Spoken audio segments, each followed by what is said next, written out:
तुमसे दूर जाना गलत फैसला था। और तुमसे प्यार करना मेरी सबसे बड़ी भूल है। तो तुम मुझसे प्यार नहीं करती? नहीं करती। आखिरी बार जब मुझसे मिली तो मुझे थप्पड़ मारा था। यही सबूत है कि तुम मुझसे अब भी प्यार करती हो, और उसी प्यार की खातिर तुम्हें जाने नहीं दूंगा। क्या करना चाहते हो तुम? हाँ, भगाकर शादी करूंगा तुम। मुझसे उम्मीद रखना तुम्हारी बेवकूफी होगी। तुम्हारे जितनी अकल नहीं है मेरे अंदर।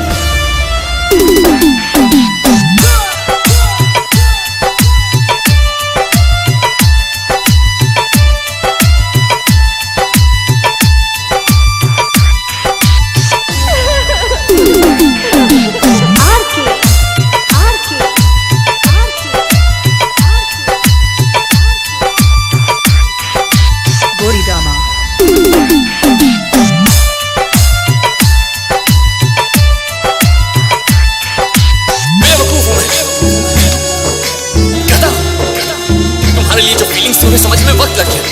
इस स्टूपिड लड़के को वक्त नहीं दे सकती थी। मैं भी तो इंसान हूं ना।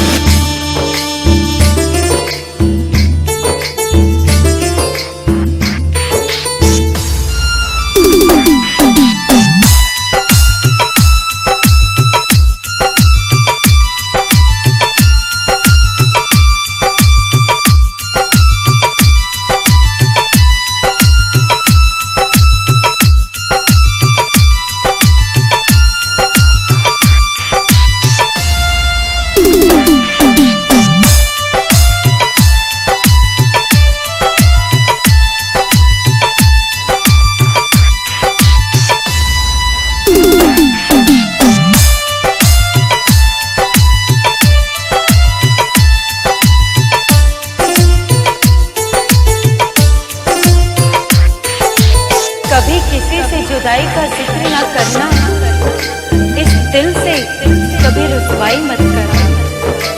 कभी किसी से जुदाई का जिक्र ना करना, इस दिल से कभी रुसवाई मत करना।